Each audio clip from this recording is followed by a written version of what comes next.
une nouvelle vidéo et il s'agit cette fois de ma pile à lire pour le Tarot Book Challenge 2025 organisé par Aurélie de la chaîne Livromancienne, dont je vous mettrai bien sûr le lien du challenge en barre d'infos si vous voulez aller regarder sa vidéo qui est vraiment super. C'est un challenge qui dure sur 2 mois, du 1er avril au 31 mai. Et donc, il se fait comme un tarot. Vous pouvez d'ailleurs utiliser des cartes de tarot. Livromancienne a fait de très belles cartes cette année. Je les trouve toutes plus belles les unes que les autres, que vous pouvez bien sûr imprimer ou faire un tirage avec un vrai tarot que vous avez à la maison. On peut le faire de différentes manières. On peut aussi le faire avec deux manières simples, une manière simple et une manière plus compliquée dont Aurélie nous explique les choses sur sa chaîne. Moi, je vais le faire 2 fois le challenge puisqu'il y a 2 mois. Je vais faire un premier tirage à 12 cartes. Il y a 4 possibilités de tirage. 3 cartes, 5, 9, non 3, 5, 7 et 12 cartes, je crois, quelque chose comme ça. Moi, je fais le plus compliqué, je fais le 12 cartes. Et je referai un tirage avec 7 cartes pour le deuxième. Parce que j'ai trouvé des livres pour toutes les catégories. Donc j'ai envie de tous les lire. Le premier tirage, le 12 cartes, je le ferai de la manière comme Aurélie le conseille. Enfin, il y a 2 manières qu'elle conseille. C'est-à-dire que je vais tirer 11 cartes. Et vous verrez, je vous mettrai peut-être les miniatures. Je ne sais pas si je vous mettrai les miniatures. Mais en fait, sur les cartes de tarot, il y a un symbole, un soleil, un losange ou une étoile. Et selon le nombre de symboles que vous avez, lorsque vous tirez vos 11 cartes, que vous avez choisi vos 11 catégories, la catégorie où il y a le plus d'un même symbole, vous mettez la 12e carte qui est soit la mort, soit le pendu, soit le soleil. Pour le premier tirage, j'ai fait comme ça. Et d'ailleurs, ce qui est ressorti le plus, eh bien, c'est le soleil. Là où j'ai eu le plus de cartes avec le petit symbole le soleil. Et pour le deuxième tirage, là, j'ai pas regardé le nombre de petits symboles. J'ai mis les 2 parce que je mettais tout ce qui restait. Donc, ça faisait cette catégorie en tout. Mais allez voir la vidéo d'Aurélie, elle explique très bien. Elle a fait plein de jolis designs. C'est un super challenge qui me fait très envie. Et par contre, vous allez voir qu'il y a beaucoup de sagas, de suites de sagas ou de fin de saga, duologie. C'est parce que ce challenge tombe en même temps que le mois d'avril avec le challenge de Elise de A Book on the Coupe. Je ne sais plus comment il s'appelle. Attendez, je vais voir. J'ai tout par là. Un serial série, le challenge d'Elise. Et du coup, comme ça se chevauche, eh bien, j'ai mis pas mal de sagas aussi dans celui d'Aurélie. Mais aussi parce qu'il faut que j'avance. Je crois qu'actuellement sur mon fichier Excel, il y a plus de 140 sagas. J'en ai terminé que 4 ou 5 pour l'instant cette année. Donc il faut que j'en avance, il faut que j'en termine. Et le serial série starter est bien aussi pour ça. Voilà, donc on a mis les 2 ensemble. C'est pour ça que vous n'aurez pas d'ailleurs de vidéo pour le serial série starter. Donc la première catégorie que je me suis mis, la première carte, c'est celle de l'empereur. Avec les mots-clés discipline, autorité, pouvoir, conquête, guerre, trône, empire. Et j'ai mis pour autorité, pouvoir, conquête, guerre, pour pratiquement tous les mots-clés. Je pense que ça rentre très bien. Le tome 2 des couronnes de Niaxia de Clarissa Broadbent, paru chez Bookmark dans les éditions Lost Kingdom. Un gros bébé. Là, on est dans une fantasy inventée où on va suivre Oraya, qui est une jeune humaine qui a été élevée par le roi des vampires, le chef des vampires. Il y a plusieurs groupes, familles de vampires. Et lui, actuellement, c'est le chef suprême des vampires. Il a gagné ce droit lors du précédent Kejari, qui est des épreuves qui ont lieu tous les je ne sais plus combien d'années, mais pas très souvent donc. Et lui, il a adopté cette jeune humaine, et là, il va y avoir un Kejari. Il l'a formée aux arts de la guerre pour se battre, etc., afin qu'elle participe au Kejari, qui est pourtant rempli de vampires, donc d'autres clans que le sien qui veulent essayer de prendre éventuellement sa place. Il veut la former parce qu'en fait, qu'elle fasse ce Kejari, car leur déesse accorde un souhait au gagnant, n'importe lequel. En général, le gagnant demande à être le nouveau chef suprême de tous les vampires. C'est le cas pour son papa d'adoption lors de son Kejari à lui. Et là, ce qu'ils veulent demander avec Soraya, c'est qu'elle devienne, je crois que c'est qu'elle devienne vampire en fait, pour pouvoir régner avec son papa, continuer à régner ensemble, parce que là, en tant qu'humaine, Elle ne peut pas vraiment s'impliquer. Et elle va s'allier pendant ce Kejari à... Comment t'appelles-tu? Rain, un vampire d'un autre clan vampirique. Parce qu'on doit faire des alliances dans ce Kejari, bien qu'à la fin, il doit n'en rester qu'un seul. Là, c'est le tome 2, le Kejari est terminé. Je ne vous dirai pas comment, je ne vous dirai pas qui a survécu ou non. Ça, c'est à vous de le voir si vous avez envie de le lire. Mais pour tous les mots-clés, il rentre très bien. Donc, Le Roi Maudit et la Couronne Sanglante, c'est le tome 2 des Couronnes de Nyaxia de Carissa Broadbent chez Bookmark Lost Kingdom pour l'Empereur. C'est donc une suite de sagas et ça me rapportera 2 points au Serial Série Starter. En deuxième carte, j'ai mis l'ermite avec les mots-clés exil, solitude, prison, huis clos, introspection, mémoire. Un peu dur pour moi, mais j'ai joué sur les mots-clés mémoire. Il y a ce mot dans le titre, introspection, parce que je sais que le tome 2, c'est le cas, puisque j'ai mis Les Mémoires de la Forêt, le tome 2 de Michael Brun-Arnaud, illustré par Sanoué, à l'École des Loisirs. Et là, il me semble que dans le tome 2, on va avoir Archibald Renard qui va devoir faire une enquête, parce que Célestin Loup, c'est ça, prétend, document à l'appui, être le véritable propriétaire de la librairie qui aurait appartenu à son grand-père. Et donc, il va être expulsé, il a été expulsé. Il a Archibald qui a été expulsé du coup du lieu qui est toute sa vie, doit faire la vérité sur cette histoire. Donc c'est une sorte d'enquête, donc c'est pour moi une sorte d'introspection, de mémoire, puisqu'on va devoir, je pense, remonter aux origines de la bibliothèque, la librairie, pardon, Belle Écorce, savoir à qui elle appartient vraiment, est-ce à la famille d'Archibald ou de Célestin Loup. Mémoire, ça rentre, introspection, je pense que c'est le cas. Voilà. Et puis moi j'avais très envie de continuer cette saga, je viens de me l'acheter au Salon du Livre de Genève. Donc Mémoire de la forêt, le tome 2 de Michael Brun-Arnaud et Sanoué aux éditions j'ai failli me tromper, l'École des Loisirs. Et là aussi, ça me vaudra 2 points dans le starter, série Serial Starter. En troisième, qu'est-ce que je me suis mis? Je me suis mis la force, courage, résilience, persévérance, bête, férocité. Et là, j'ai mis pour courage, bête, férocité. Même si persévérance peut aussi jouer. J'ai mis que je le trouve. Résonance, le tome 2 de Morgane Rugraff aux éditions Plume Blanche. C'est une duologie, donc en plus ça signera la fin d'une saga, ce qui vaut 5 points au Serial Série Starter. Dans Résonance, on suit en fait 2 frères qui vont être séparés. On est dans un univers de fantasy inventé, un peu steampunk, puisque par exemple, il y a un monde en haut et un monde en bas. Le monde d'en bas, c'est vraiment des gens pauvres, des gens qui vont cultiver la terre, pêcher, etc. Les gens vraiment en haut, dans le ciel, c'est un autre monde. Enfin, il y a vraiment des terres, hein, c'est pas dans les nuages. Enfin, si, c'est dans les nuages, mais il y a des terres. Alors oui, il y a aussi de la pauvreté, mais vous avez tout ce qui est royauté, tout ce qui est noble, tout ce qui est personne avec de l'argent. Vous avez par exemple des courses qui sont organisées avec vos créations que vous créez vous-même, mécaniques. Pour rejoindre le monde d'en haut, c'est avec des bateaux volants, des sortes de bateaux volants. Moi je vois ça un petit peu comme la planète au trésor, un bateau volant, vous voyez. Vous devez passer dans les nuages avec des tempêtes et tout ça pour rejoindre le monde d'en haut. Bref, il y a tout un côté steampunk. Il y a un côté bestiaire, puisque on est avec les résonances. Là, du coup, on ne vous parle plus des résonances, mais les résonances, c'est des espèces de dons. Et il y a des dons liés à des animaux, parfois. Enfin, c'est lié aux animaux. Différentes sortes d'animaux. Chacun des frères va avoir sa propre résonance et c'est pour ça que j'ai mis le côté bestiaire et férocité, bête, férocité, parce qu'il y a clairement un des frères, sa résonance est liée à un animal vraiment féroce, une bête, c'est le cas de le dire. Le courage, parce qu'un des frères est très courageux. Voilà, ils ont chacun leur caractère bien défini. Ils essayent en fait de se retrouver. Ils ont été séparés au début du tome 1. Pourquoi, comment, ça je ne vous le dirai pas. Et quand même, un de leurs buts, c'est de se retrouver, en fait. Tout simplement. Donc voilà, là, ça vaudra 5 points, puisque c'est une fin de duologie. Résonance, tome 2 de Morgane Rugraff, aux éditions Plume Blanche. Pour la carte donc de la force, courage, bête, férocité. Et même si je pense que persévérance correspond bien aussi à nos 2 frères, parce qu'ils persévèrent.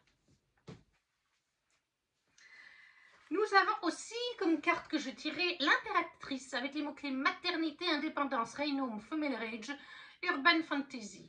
Et là, je me suis mis un e-book, une suite de sagas que j'ai commencé il y a longtemps, je ne me rappelle plus très bien. Ça reviendra en lisant. Sinon, je mettrai un résumé spoilant si ça existe. Je vous cherche ça. Du coup, j'y ai mis Mercy Thompson, le tome 2 de Patricia Briggs, dont vous avez la miniature ici. Et c'est donc de l'urban fantasy. Voilà, c'est pour le mot-clé urban fantasy. Même si je pense que indépendance, oui. Merci est vraiment indépendante. Female Rage, ça peut correspondre. Et là, on va suivre en fait Merci. Je crois que c'est une métamorphe coyote, si je me souviens bien. Et elle est mécanicienne. Coyote mécanicienne. Et dans le Montana. C'est une dure à cuire qui n'hésite pas à mettre les mains dans le cambouis et à sortir les griffes quand le danger frappe à sa porte. Mais ce n'est pas tout, son voisin très sexy est le chef de meute d'une bande de loups-garous. Le minibus qu'elle bricole en ce moment appartient à un vampire et la vieille dame très digne qui lui rend visite vient jeter des sorts à son garage. Au cœur de ce monde des créatures de la nuit, Merci se trouve mêlée à une délicate affaire de meurtre et d'enlèvement. Ça, c'est le résumé du tome 1. Je ne cherche même pas à lire le résumé du tome 2. Et je ne veux pas vous le lire non plus, des fois que ça spoil des événements du tome 1. Mais là aussi, ça me permet de faire une suite de saga pour Mercy Thompson, tome 2 de Patricia Briggs, qui est donc pour la carte de l'impératrice avec les mots-clés Urban Fantasy, Indépendance et un peu Female Rage quand même. Toujours pour le premier tirage, celui à 12 cartes, je me suis mis la grande prêtresse avec les mots-clés mystère, secret, prophétie, légende, divination, société secrète. Et moi, j'ai mis pour le côté mystère et secret, en e-book aussi, Skyward, le tome 2.5 de Brandon Sanderson, parce qu'on m'a vraiment dit, c'est en e-book aussi, qu'il faut le lire avant le tome 3. Mais je m'en doutais, hein, je l'ai déjà sur ma liseuse. Parce qu'on va suivre en fait, à la fin du tome 2, Spensa est coincée à quelque part. Je ne vous dirai pas où elle est coincée. Et en fait, là, on va suivre Jorgen et FM aidés d'Alanik. Jorgen, qu'on découvre dans le tome 1, tout comme FM. Alanik, c'est un personnage du tome 2, dont je ne vous dirai pas vraiment plus. Et eux vont aussi partir en quête ailleurs, dans un autre endroit, de vérité et peut-être, j'imagine, d'aide aussi et de matériaux peut-être.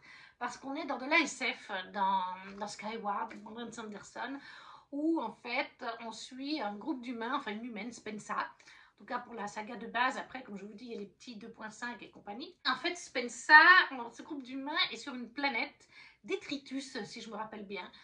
Ils ont voyagé dans l'espace depuis normalement ce qui restait de la Terre, qui était devenu inhabitable ou presque. Et ils ont échu, c'est le cas de dire, sur Détritus, une planète, et la vie s'est faite là-bas. Les gens vivent dans des grottes, des cavernes, un peu dans des canyons, vous voyez, des choses comme ça, sous terre un peu. À la surface, vous avez le complexe militaire, les champs, parce qu'en fait, il y a des extraterrestres qui les attaquent régulièrement à la surface, donc. Et c'est les militaires, et particulièrement les forces volantes, qui protègent la planète.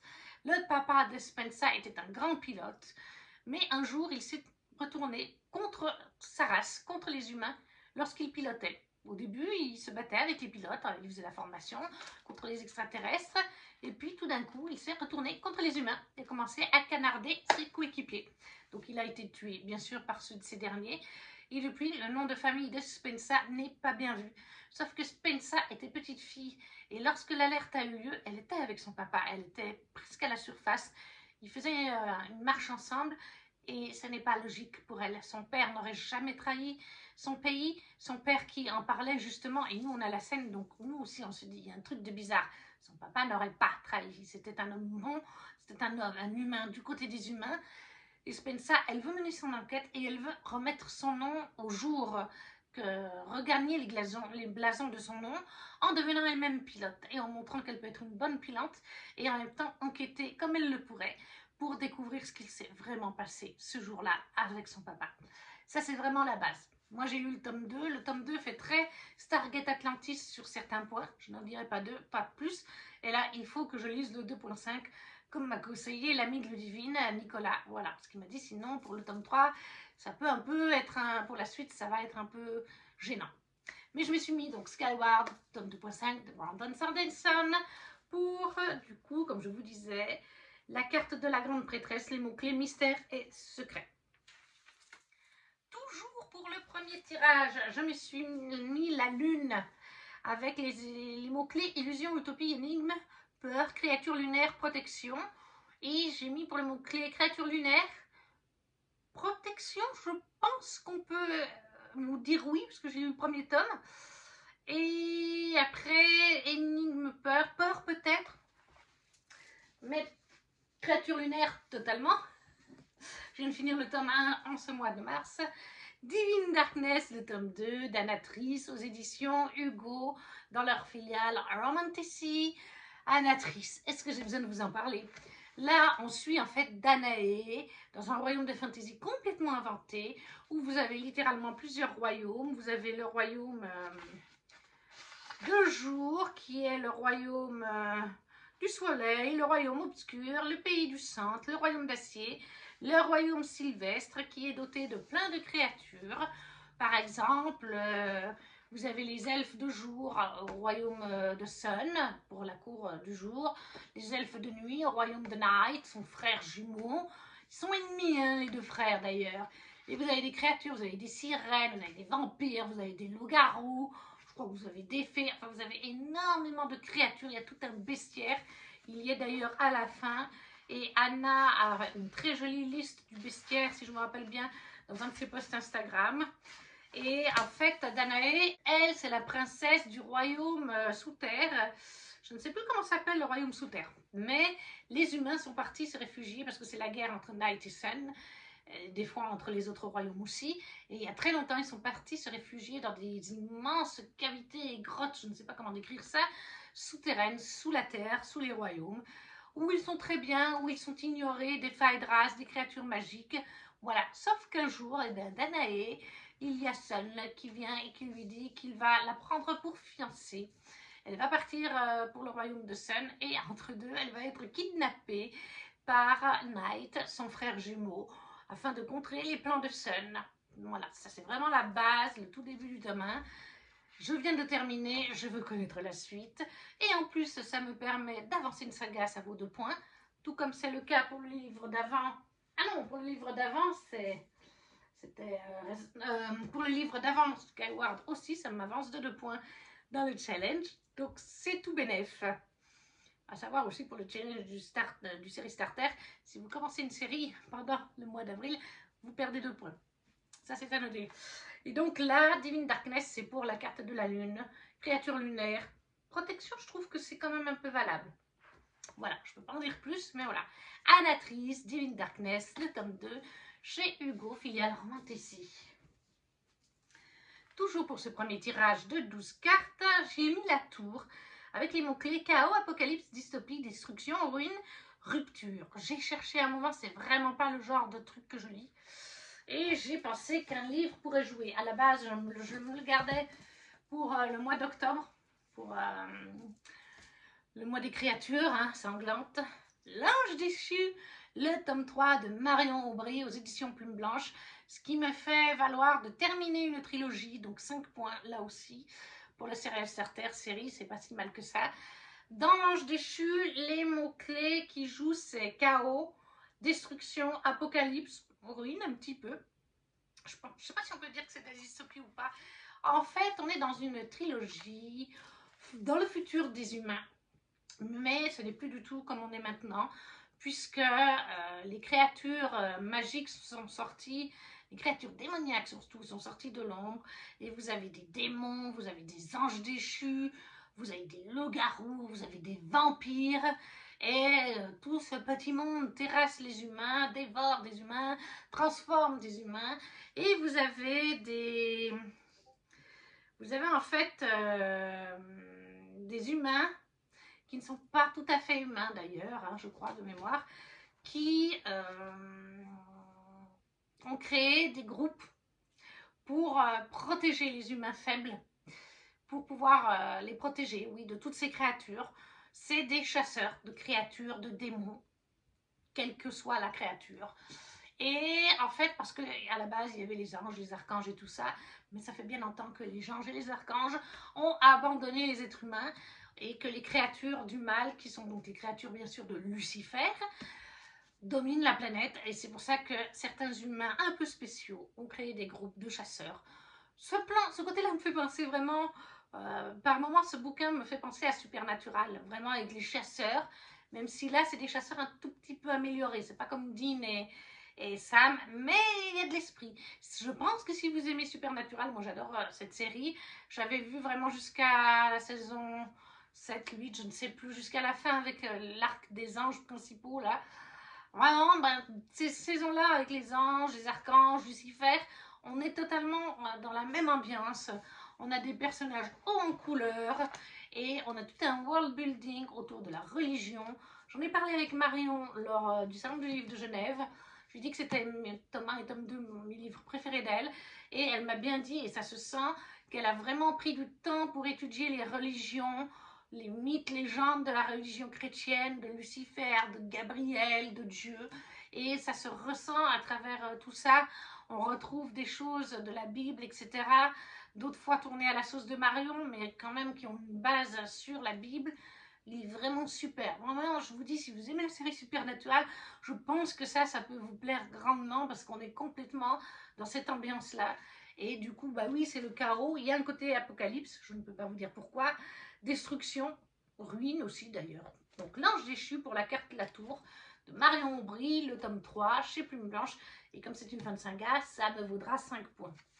Toujours pour ce premier tirage de 12 cartes, il y a le hiérophante avec les mots-clés tradition, héritage, apprentissage, académie, initiation.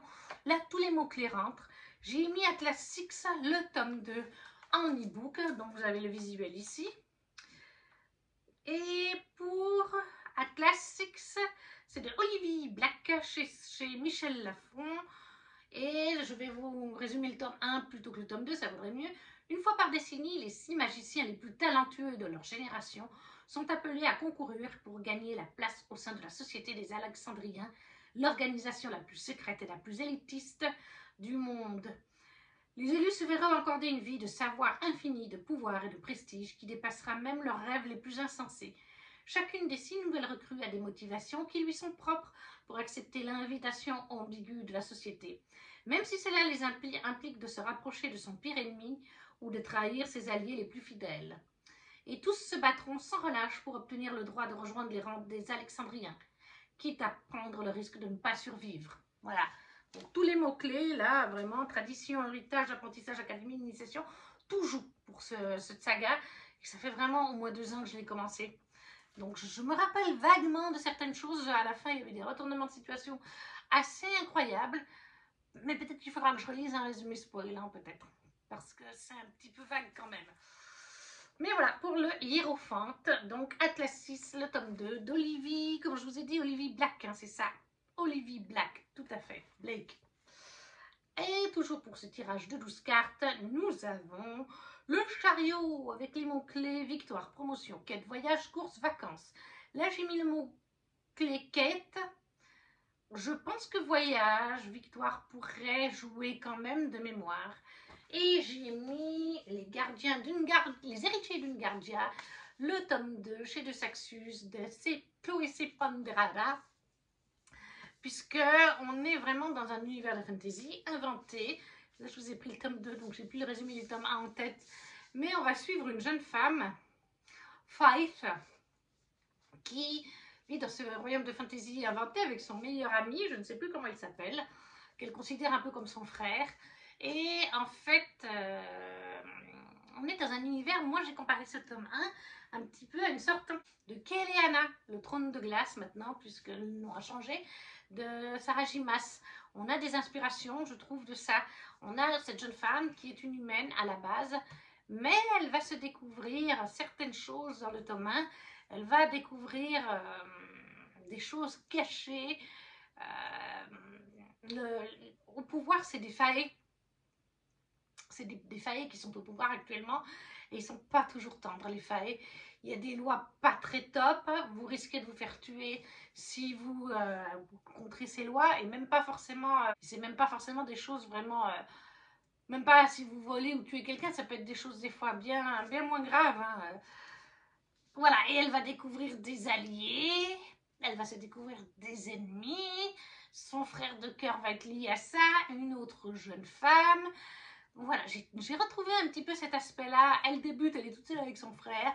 Ils vont s'allier avec une jeune femme, avec un autre jeune homme, mais je ne veux pas vous en dire plus. Je trouve vraiment que ça a des ressemblances un petit peu avec Keleana, où on commence avec Keleana qui est toute seule dans sa mine, une simple petite humaine assassin, et qui va se retrouver avec un world building, avec plein de créatures, plein d'alliés, humains ou magiques. Donc voilà, on est tout à fait dans ce genre-là et moi ça m'a beaucoup plu. Je ne veux pas trop vous en dire non plus hein, de ce que je me rappelle plutôt bien, mais je reste vague exprès parce que j'ai pas pris le tome 1 pour vous le résumer. Mais voilà, c'est Chloé c'est Pandrada, le tome 2 des héritiers d'une Gardja qui est donc la puissance d'une reine aux éditions de Saxus pour le chariot, victoire, promotion, quête, voyage, course, vacances. Je l'ai mis donc pour quête et je pense peut-être victoire, ça peut jouer, peut-être voyage. Parce que de mémoire, il y a de toute façon des personnages qui sont partis du royaume pour d'autres royaumes. Il y a une carte, hein, normalement. Si je ne me trompe pas, il y a une carte. Oui, voilà. Il y a une carte. Il y a différents royaumes, il y a différentes villes. Il me semble que plusieurs personnages sont partis à la fin du tome 1. Il y en a d'autres qui sont restés.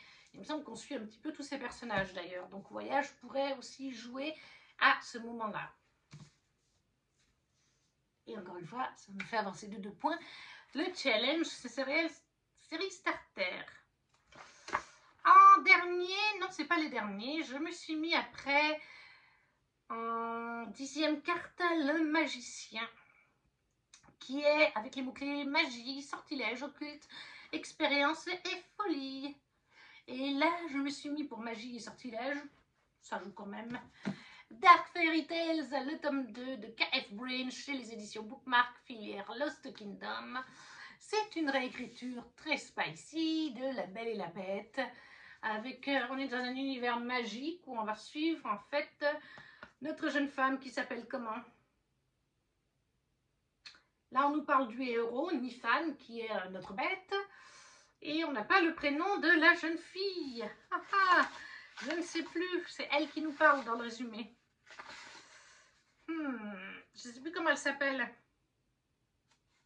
Mais bref, notre jeune fille qui est en fait une humaine tout ce qui est plus banal, dans le village pas loin du château de la Bête. Son village fait partie d'ailleurs du royaume de la Bête. Mais en fait, elle est un peu guérisseuse. Elle a des talents avec les plantes parce qu'il y a dans le royaume, entre autres, la malédiction. Il y a aussi tout un aspect où les gens meurent d'une maladie où on n'a pas trouvé de remède miracle pour l'instant, mais notre héroïne, elle utilise des fleurs et elle a réussi à repousser la maladie. Ça ne sauve pas les gens. Ça leur prolonge la vie de 2-3 ans, quelque chose comme ça, mais à court terme, il faudrait trouver la solution. Pour l'instant, elle ne l'a pas, mais cette plante aide à prolonger la vie, parfois de plusieurs années aux gens. Mais cette plante se trouve sur les terres de Nifan. Nifan, hein, c'est comme ça qu'on dit, la bête. Et elle sait qu'elle pourrait être tuée si elle se fait prendre, mais elle y va quand même, parce que c'est autant pour sa famille que pour d'autres gens du village qui souffrent de cette maladie, cette malédiction à quelque part. Et tout le château, lui aussi, a été maudit. Nifan a aussi sa propre malédiction. Et bien sûr que la jeune fille va se faire attraper par Nifan. Et elle va se retrouver au château de la Bête, où elle va découvrir, entre autres, que les démons ont pris possession du château, enfin d'une partie, la nuit. En fait, ils prennent possession. Et littéralement, c'est là où il y a tout ce côté spicy, c'est qu'elle débarque au château et elle découvre que la nuit, c'est des scènes d'orgie. Tout le monde s'envoie en l'air avec tout le monde, avec des démons, entre eux, parfois 3 ou 4 ensemble, hommes et femmes ensemble, hommes ensemble, femmes ensemble, enfin voilà. Elle débarque là-dedans, c'est une orgie. Voilà, et elle sait qu'elle doit surtout se tenir à distance parce qu'il y a des phéromones magiques aussi là-dessous hein, qui font que ça prend cette ampleur-là. Et puis Nifan, qui est bourru bien sûr, qui est notre bête à quelque part, même s'il a forme humaine, il a aussi une forme animale, je ne vous dirai pas laquelle. Voilà, c'est une réécriture, inspiration de La Belle et la Bête. Les codes de base de La Belle et la Bête y sont, mais après, bien c'est réécrit quand même. Et ça, c'est le tome 2. Donc ça me permettrait d'avancer dans le serial série Starter pour me prendre 2 points en plus. Et celui-là, je vais le faire en LC avec Ludivine et Red Moon, Mandy sur Instagram. Voilà, le tome 2 de La Malédiction des Roses, qui est, enfin, Dark Fairy Tales, le vrai titre, chez Bookmark de K.F. Brain. Et c'est pour la carte de magicien, les mots-clés, magie, sortilège. Occulte, je pense qu'on peut le mettre, parce qu'il y a le côté démon, comme je vous ai dit. Voilà. Après, l'avant-dernière carte, c'est celle des amoureux, qui avait Friends to Lover, âme sœur, rom-com, amitié sincère, correspondance. J'ai un peu galéré, parce que c'est pas souvent marqué sur les mots-clés sur le booknode, ces mots-clés-là. C'est quand on le lit qu'on réalise. Là, je pense que les Friends to Lovers, âme sœur, je pense que c'est une rom-com. Je sais pas bien ce que c'est une rom-com. Rom-com, je crois que c'est quand c'est un peu de l'humour quand même. Je sais pas si c'est le cas là. Amitié sincère, je pense qu'ils sont quand même amis à la base.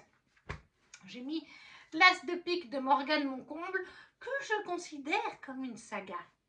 Et oui, puisque le tome 1, c'est l'As de paix de cœur. Et là, on suit un personnage... Thomas, oui, Thomas Kalberg, qu'on a rencontré dans le tome 1, enfin dans le tome de l'As de cœur, puisque c'est le meilleur ami du héros du tome 1. Et là, c'est son tome à lui avec la jeune femme, c'est Daisy Coleman. Bon, ça, moi, c'est des tomes compagnons, je considère ça comme des sagas. C'est bête à dire, mais pour moi, c'est le cas. Et du coup, là, on va suivre Daisy Coleman, qui est une enfant star. C'est la chanteuse la plus en vogue du moment. Elle a tout pour être heureuse, hormis la seule chose qu'elle désire depuis toujours. Thomas Kalberg, le meilleur ami de son frère. Alors, Thomas a plusieurs meilleurs amis, hein, parce que c'est pas le même meilleur ami que dans le tome 1. Mais voilà, c'est parce que Thomas connaissait le frère de Daisy depuis leur enfance, en fait. Et c'est le seul homme incapable de l'aimer. Voilà, parce que Thomas a quelques soucis, en effet, pour s'attacher aux gens. Thomas a toujours ignoré les avances de Daisy, cette jeune fille qui le suivait partout du regard. Mais le voilà de retour après 4 ans d'absence et tout a changé. En devenant son garde du corps, parce qu'il est garde du corps, son seul but est de le protéger coûte que coûte. Le plus dur s'avère toutefois de garder ses distances, car Daisy est devenue une femme, et elle compte bien le lui prouver. Sociopathe ou non, Thomas Kalberg tombera amoureux d'elle, elle s'en fait la promesse. Voilà, et j'ai mis ça pour Friends to Lovers parce que, comme c'est le meilleur ami de son frère, ils se connaissent, ils sont quand même amis de base. Âme sœur, j'imagine que c'est une âme sœur quand même. Mais voilà, on n'est pas comme dans Poppy et Hawk ou des choses comme ça, ou Richard et Feyram, mais c'est pas parce qu'on est sur notre planète voilà, qu'on peut pas dire qu'on est des âmes sœurs. Voilà, c'est juste que c'est pas le même lien que dans des grandes fantaisies. Je pense que amitié sincère, oui, voilà, je vous dis, je ne savais pas bien quoi mettre. Donc j'ai mis l'As de pique de Morgane Moncomble aux éditions Hugo. Et la dernière carte, c'est celle donc que j'ai dû mettre entre les trois vis-à-vis du nombre de symboles que j'ai obtenu avec toutes les cartes qu'il y avait là. Le symbole qui est le plus revenu, c'est le soleil. Il est revenu 4 fois sur les cartes de tarot. Et du coup, j'y ai mis un livre qui n'est pas encore sorti, qui sort le 28 avril. Alors, ça me chagrine un petit peu. J'ai contacté, je ne sais pas si elle me répondra, j'ai laissé un message sous son post d'aujourd'hui sur Instagram pour la sortie du 28 avril. Parce qu'en fait, il s'agit de Cœur glacé d'Elodie Federbe, le tome 2, Fragrantia. Et c'est de l'auto-édité en fait. Et le livre, vous pouvez l'acheter sur Amazon. C'est ce que j'ai fait avec le tome 1, qui est par là, dans mes favoris, par là-haut, en auto-édité. Je l'ai pris sur Amazon et j'ai découvert après sur le site d'Elodie qu'elle vend aussi les livres de son côté et qu'elle les vend aussi en relié. C'est le cas de Cœur glacé tome 1. Il faudra que je le rachète, je le veux en relié. Et j'ai vu que le Cœur glacé tome 2 aura aussi son édition reliée. Mais ça, c'est sur le site d'Elodie. Bon, vous pouvez aussi avoir le brochet. Je sais que si je l'achète sur Amazon, date de sortie le 28 avril, ça veut dire que 2-3 jours avant la sortie, Amazon va me prélever pour essayer de me l'envoyer pour le 28. En général, c'est ça. Des fois, ça arrive le jour même ou le jour d'après. Mais là, comme je veux passer par le relié, c'est sur le site d'Elodie. Ce que je ne sais pas, c'est si Elodie va mettre en vente quelques jours avant les exemplaires. Là, pour l'instant, il n'apparaît pas dans le catalogue de son site. ou si elle met en ligne le 28, l'achat le 28. Et dans ce cas-là, je ne le recevrai pas avant le début du mois d'avril. Ce qui me gêne un petit peu, parce que c'est une suite de saga. Moi, je le considère comme tel. Ça se lit indépendamment du tome 1. Ce n'est pas les mêmes personnages, mais les personnages du tome 2 apparaissent dans le tome 1, et les personnages du tome 1 apparaissent dans le tome 2. Puisque dans cette duologie, on suit deux meilleurs amis. On suit Oshi dans le tome 1, un jeune patineur prodige, et il a sa meilleure amie, c'est Fragancia. À côté de ça, eh bien, dans le tome 1, il y a le love interest de Oshi qui va être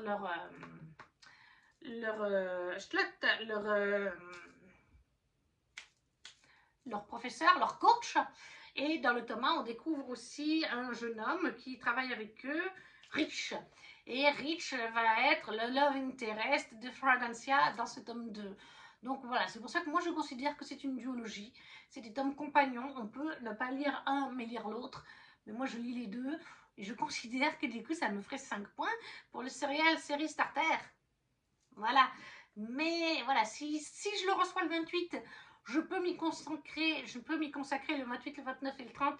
Et je pense que je peux globalement le finir. Je finirai peut-être le premier, mais vu que j'aurai plus lu sur avril, je le validerai quand même. Mais si je le reçois le 2 ou 3 avril, mai, eh ben, il ne passera pas pour le série Starter et ce serait dommage. Mais il joue quand même pour le Tarot Boot Challenge, puisqu'il dure 2 mois jusqu'au 31 mai. Donc voilà, ça c'est Cœur glacé, le tome 2, Fragancia, de Lady Feder. Donc on est avec du patinage artistique, vous avez la couverture là. Cette fois on va suivre Rich et Fragancia, qui sont enemies to lovers. Même si on découvre très vite, et on le sait déjà dans le tome 1, Rich a des sentiments pour Fragancia. C'est vraiment, je pense que c'est, je sais pas si on peut dire que c'est un Grumpy Sunshine, je sais pas. Mais en tout cas, dans les mots-clés, nous avons Jeux Olympiques, ennemis à amants, passé douloureux, romance, cohabitation forcée, patinage artistique. Oui, parce que je sais qu'à la fin du tome 1, leur coach va leur dire carrément qu'ils vont devoir vivre ensemble pendant quelques mois pour essayer de mieux s'entendre aussi. Donc voilà, Cœur glacé, d'Élodie Federbe. Et là, les mots-clés, c'était... Je vous les ai même pas dit, Grumpy, Sunshine, célébration, joie, réussite, lumière. Et en fait, pour la carte du soleil, et tous ces mots jouent. Parce que célébration, réussite, eh bien c'est des patineurs, donc ils vont avoir des victoires, des réussites ou non. Joie, quand tu gagnes. Lumière, parce que patinage c'est quand même un sport mis en lumière et tout ça. Et Grumpy Sunshine, parce qu'il me semble que j'ai vu dans les mots-clés, il me semble que j'ai vu sur l'Instagram d'Elodie, Grumpy Sunshine. Moi, il me semble que je l'ai vu. Hein. Elle, c'est le Sunshine et Rich, je crois que c'est le Grumpy. De mémoire, dans le tome 1, c'était comme ça. Et ça, c'était le premier tirage. Et comme je suis une fofolle, j'ai décidé de me mettre un deuxième tirage. Cette fois avec cette carte. Et là, du coup, c'est moins des suites de saga. Oh, il peut y en avoir aussi, hein. Mais là, c'est des débuts de saga ou des one-shots. Mais c'est pas grave parce qu'ils seront pour le mois de mai. Comme ça me fait pas des points en moins si je commence une saga. Oui, parce qu'il faut faire attention à ça. Après, il y a quand même quelques tomes, suites de tomes, que j'essaierai de lire en avril. Mais pour commencer, pour ce deuxième tirage, nous avons l'étoile. Avec rêve, espoir, cosy, poésie, contemplatif. Et là, j'ai mis pour le mot-clé cosy. C'est un livre qui n'est pas encore sorti, que je vais m'acheter au mois d'avril, tout début avril, il sort, je crois que c'est le 9 avril, dans pas longtemps. C'est la petite boutique de sortilèges de Sarah Beth Durst aux éditions Brajlon. Un joli brochet, mais qui a du jaspage, ça m'a fait très envie. Et les mots-clés, on nous dit cosy mystery. Donc, cosy, on est dedans. Vie de village, adulte, fantasy, romance, magie. Une somptueuse fable cottagecore qui foisonne de livres, de sortilèges volés, d'amitié inattendue, de confitures délectables et d'amour plus délicieux encore. Une comédie romantique peuplée de créatures mythiques et saupoudrée de roulés à la cannelle et de magie qui met du baume au cœur et nourrit l'âme. Voilà, c'est juste la première phrase d'accroche. Moi, j'ai pas besoin de plus. En plus, ça joue pour le mot-clé cosy, donc sous l'étoile. c'est La petite boutique de sortilèges de Sarah Beth Durst aux éditions Brajlon, à sortir le 9 avril. Ensuite, la deuxième carte, c'est la justice, avec les mots-clés justice, enquête, crime, vérité, vengeance. J'ai mis les mots-clés vengeance et justice. Peut-être que vérité jouera aussi. Et j'y ai mis, bien sûr qu'il est dessous, Macara et le lion de pierre de J. Robin, aux éditions du Héron d'Argent. Je viens de l'avoir, il est en campagne Ulule. Moi, je l'ai eu au Salon du Livre de Genève en avant-première. Il est magnifique. La nuit où son monde s'effondra, Macara n'était qu'une enfant. Derrière le passage de l'armée de l'impitoyable reine Sikirite, n'en demeurait que cendres et dévastation. Des années plus tard, le destin sourit à la survivante.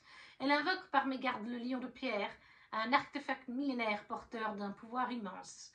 Macara y voit alors une chance inespérée de venger la mort de sa famille et le massacre de son peuple. Mais sur sa route se trouve le prince Aran, fils renié de la souveraine. Envoyé par celle-ci pour retrouver l'animal légendaire, le jeune homme est prêt à tout pour regagner son honneur perdu, quitte à pactiser avec l'ennemi. Quel prix seront-ils prêts à payer pour obtenir ce qu'ils désirent le plus? Voilà. Macara et le lion de pierre, oui c'est bien ça, de J. Robin, aux éditions du Héron d'Argent, dans cette belle édition reliée, pour la justice, avec les mots-clés justice, vengeance, et peut-être vérité et crime à quelque part, parce que ça rentre. Continuons avec quelle autre carte? La tempérance, la carte de la tempérance qui est équilibre, guérison, patience, slow burn, réconciliation. Moi j'ai mis guérison et équilibre, je trouve que ça, mais peut-être que slow burn peut aller. J'y ai mis Endless Fall, le tome 1 de Louise Langlois au livre de poche. Je sais qu'on suit, voilà, harcelé au lycée, Eden trouve refuge dans sa passion pour le patinage artistique, jusqu'au jour où une chute brutale met fin à ses rêves de patineuse. Brisée, sa famille n'a d'autre choix que de déménager pour lui permettre de se reconstruire. Donc guérison, on est dedans. À Rockridge, son nouveau lycée, Eden se jure de ne plus jamais poser un pied sur la glace. Mais sa rencontre avec un groupe d'amis et surtout avec Cole, un hockeyeur déterminé, bouleverse ses résolutions. Alors qu'il lui demande de devenir son entraîneuse, Eden devra affronter ses peurs et peut-être ouvrir son cœur à celui qui pourrait la convaincre de revenir sur la glace. Donc voilà, de Louise Langlois, Endless Fall au livre de poche. Pour la catégorie la tempérance, les mots-clés guérison, équilibre et peut-être bien slow burn et réconciliation, bon ça je pense pas. Après nous avons la carte du diable avec un mot-clé tromperie, toxicité, piège, trahison, obsession, ombre. Et j'y ai mis les Carmidor, le tome 1 de Olivia Gometz, oui, aux éditions Plume Blanche. Je pense que ça joue pour les mots-clés trahison, parce que dans les mots-clés sur Booknote, il y a trahison. Donc voilà, au minimum, il y a celui-là. Mais je pense que tromperie, piège, je pense que ça peut jouer parce qu'on est avec des royaumes inventés. Le royaume de Rubizie se déchire entre l'ouest, appauvri par de graves sécheresses, et les riches duchés de l'Est, dont l'influence menace le roi. Mus par l'ambition, les nobles continentaux et la puissante famille Carmidor s'allient contre la dynastie royale. Seule la princesse héritière d'Ista Arvagna échappe au massacre. Entre complot, assassinat et montée en puissance d'une secte religieuse prédisant le soulèvement des océans, les Carmidor doivent lutter pour leur survie, quels que soient les sacrifices. Plus que les autres, ils le savent, les vagues les plus dévastatrices sont faites de larmes et de sang. Donc les Carmidor, le tome 1 d'Olivia Gometz, chez Plume Blanche, pour la carte du diable, avec un mot-clé trahison. Et je pense que tromperie, piège, je pense que ça pourra quand même jouer. On a l'impression qu'on est sur des intrigues de cours. Ce genre de mots-clés vont bien pour ça.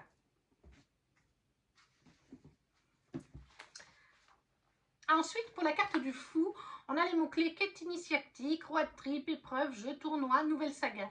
Moi, j'ai mis nouvelle saga, mais je crois, et on va voir le résumé, qu'épreuve et jeu peut tout jouer. Et j'y ai mis, ça sera lu donc en mai pour ne pas me faire des points en moins sur le série Starter. Runbound d'Ariel Holz chez Gulfstream Éditions, c'est ça? Oui, tout à fait. Et là, on nous dit, né marqué d'une rune, Tyr est un Runborn, mais 2 siècles après le Ragnarok, les dieux nordiques ont été oubliés et le jeune homme ignore tout de son héritage. Lors d'un rite de passage organisé par la prêtresse de son village, Tyr découvre qu'il est, comme ses amis Hel et Bragi, le maillon d'une chaîne forgée bien avant sa naissance, porteur des pouvoirs d'une divinité.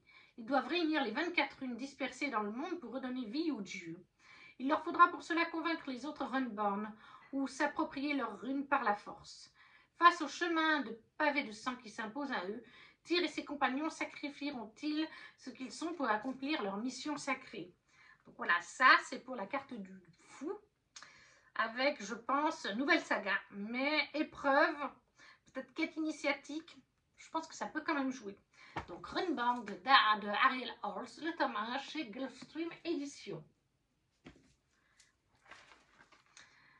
Ensuite, nous avons, eh bien, il nous reste en fait Crieur. Alors oui, il nous reste les 2 cartes en fait où la mort et l'autre c'est donc le pendu, qui sont normalement les cartes où il faut additionner les petits symboles, mais comme je voulais les faire aussi parce que j'ai mis des livres, je les ajoute. Et donc nous avons pour commencer la carte de la mort avec le mot-clé changement, métamorphose, réincarnation, fin de saga. Moi j'ai mis fin de saga. On a le tome 2 de Crierswar, le cœur de fer de Nina Varela aux éditions de Saxus. C'est une duologie, donc ça me fera 5 points pour fin de duologie, ça je lirai en avril. Et là on est dans un monde inventé où en fait les humains ont créé des robots, il y a de cela des années, il y a un certain moment en arrière, et les robots ont pris le pouvoir sur les humains, et c'est maintenant les humains qui sont les esclaves des robots.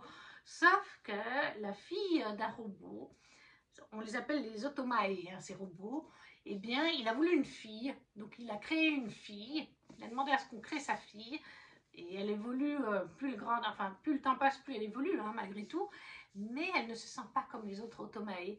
Et elle n'aime pas foncièrement son père, elle n'aime pas comment les automae traitent les humains, et elle va se rapprocher de sa servante, sa suivante, qui, je ne sais plus comment elle s'appelle, Ayla. Et Ayla, elle, c'est une humaine qui souhaite venger la mort de sa famille par les automae. Et pour cela, elle se dit qu'elle va intégrer les dames de compagnie de Crier, hein. Oui c'est ça, de Crier, elle s'appelle Lady Crier, la fille donc du chef automae, sauf que elle veut à la base la tuer, mais elle attend le bon moment pour que ça fasse mal aussi à son père, le chef des automae, sauf que ça ne se passe pas du tout comme elle le prévoit, et il y a une romance entre ces 2 jeunes femmes. Donc on est sur un FF particulier, puisqu'on a une des 2 qui est un automae malgré tout, mais ça reste du FF, et c'est une duologie.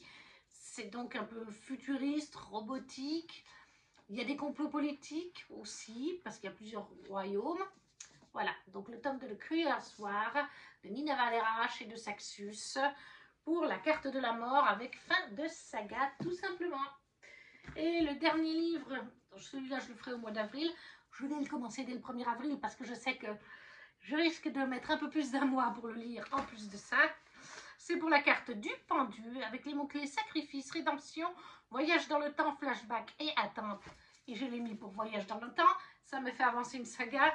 Pour moi, ça mériterait plus de 2 points vu le pavé. Outlander, le tome 5 de Diana Gabaldon chez le livreur j'ai lu, qui fait tac tac tac 1500 et des broutilles, 1520 pages. Je vais le commencer dès le 1er. Ça, c'est une certitude. Même si c'est le 2e tirage, je le commence dès le 1er parce que je mets en général un mois et demi sur un Outlander. Et là, j'aurai qu'un mois. Est-ce que j'ai vraiment besoin de vous parler d'Outlander? C'est tellement connu. On suit Diana, qui est dans les années 1940 avec son mari. Ils vont faire leur voyage de noces en Écosse. Et en fait, elle, en recherchant des plantes près des Dolomites, je ne sais plus comment on les appelle, elle va toucher la pierre parce qu'elle va entendre des voix, des sons d'abeilles, etc. Et elle va se retrouver dans les années 1700 et des broutilles, quelques années avant la grande bataille de Culloden. Elle est coincée là. C'est une jeune femme du futur avec des connaissances médicinales. À cette époque-là, ce genre de femme est vue comme une sorcière, donc il faut qu'elle fasse très attention.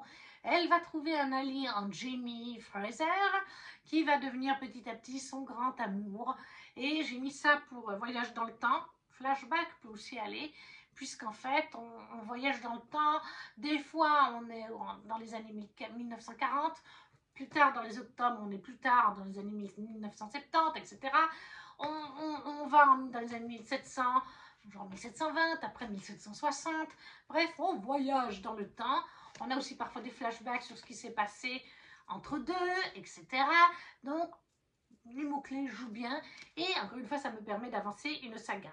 Pas des moindres, comme je vous ai dit. C'est un sacré parpaing. Mais voilà, ça c'est le dernier livre pour ce challenge. Et ça en fait quand même beaucoup, puisque ça fait, je crois, 22 cartes en tout. Voilà, j'arrive pas à tout mettre. Il y en a encore là, hein, vous les voyez pas, mais il y en a encore là. C'est les 2 piles à lire. Une palle de 12 livres, une autre palle de 7 livres à lire entre avril et mai. En priorité pour le mois d'avril, ce sera donc les suites de saga, les fins de saga et les one-shots ou les débuts de saga pour le mois de mai. La vidéo est à présent terminée. N'hésitez pas à me dire si vous avez déjà lu certains de ces livres, si vous font envie, si vous participez au challenge d'Aurélie. Laissez-moi le lien de votre vidéo, j'irai voir avec plaisir. J'adore voir les piles à lire. Si vous ne savez pas quoi mettre, un petit emoji, ça soutient la chaîne, comme le petit pouce, à partager la vidéo si le cœur vous en dit, ou à vous abonner si ce n'est pas déjà fait. Et nous, on se retrouve très vite pour une prochaine vidéo. Ciao, ciao!